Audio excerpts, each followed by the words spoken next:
नमस्कार दोस्तों, आप सभी का स्वागत है आज की इस नई कहानी में। कहानी का नाम है रिश्तों का महत्व। राज आज दफ्तर से दोपहर में ही आ गया। पत्नी ने देखा कि राज बहुत परेशान लग रहा है तो तुरंत ही पूछ लिया, क्या हुआ जी, आप ठीक तो है ना? हाँ, मैं तो ठीक हूँ, लेकिन क्या? बीच में टोकते हुए राज की पत्नी निधि ने पूछा। राज के माथे पर चिंता की लकीरें दौड़ रही थी और उन्हीं लकीरों पर पसीने की बूंदें ऐसे तैर रही थी मानो कुछ लिखकर बयान करना चाहती हो। आप कुछ बोलते क्यों नहीं? निधि ने एक बार फिर से पूछा, लेकिन राज अभी भी जवाब देने की हालत में नहीं लग रहा था। फिर भी उसने हिम्मत कर बताने की कोशिश की, तुम्हारे पापा का फ़ोन आया था, सब ठीक तो है ना? बीच में टोकते हुए उसकी पत्नी बोली, हाँ सब ठीक है, बस वो कह रही थी कि केतन का उनसे झगड़ा हो गया है और वो उनसे अलग होकर रहना चाहता है। केतन का तो दिमाग खराब हो गया है, अभी भी शादी को 4 दिन भी न हुए और माँ बाप से अलग होने की बात कर रहा है। गुस्से में निधि बोली। उसे शांत करने के लिए राज ने उसे समझाने की कोशिश की। हो सकता है केतन सही हो, तुम्हारे माता पिता ने ही कुछ गलत किया हो।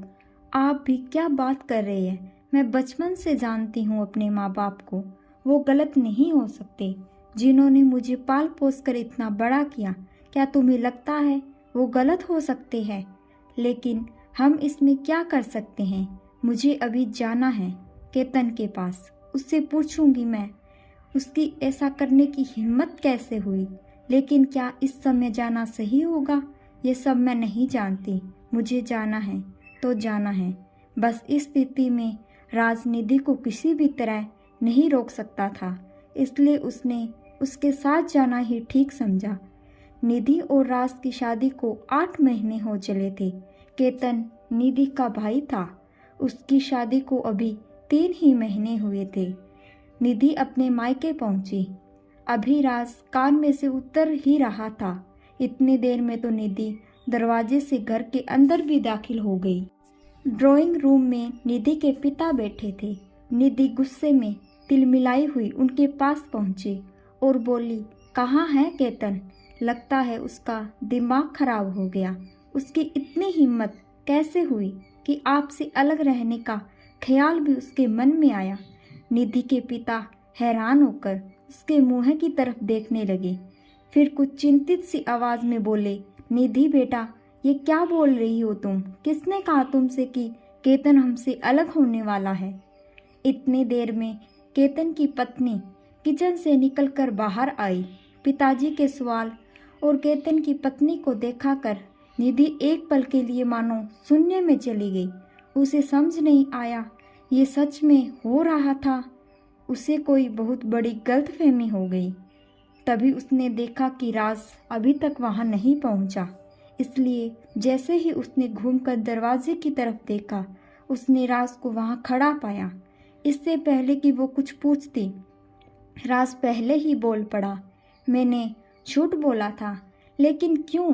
निधि ने पूछा। अब तो निधि के साथ उसके पिता और केतन की पत्नी भी समझना चाहती थी कि आखिर हो क्या रहा है। इतनी देर में निधि की माँ भी अपने बेडरूम से निकलकर बाहर आ गई। तब राज बोला, क्योंकि मेरे माँ बाप भी गलत नहीं हो सकते, मैं भी उनके साथ बचपन से रहा हूँ, ज़रूर गलती तुम्हारी रही होगी। निधि सब कुछ समझ चुकी थी, उसे अपनी गलती का एहसास हो चुका था। निधि की आंखें आंसुओं से भर चुकी थी और वो कांपती हुई आवाज में बोली, हम आज ही माँ बाबूजी को घर ले आएंगे। तब राज बोला, तुम्हें रिश्तों की अहमियत जल्द ही समझ आ जाएगी, इसलिए मैं उन्हें बड़ी दीदी के यहाँ छोड़ कर आया था। हमारे घर जाने से पहले वो घर पहुँच जाएंगे। यह सुनकर निधि ने राज को गले से लगा लिया, फिर दोनों अपने घर की ओर चल पड़े।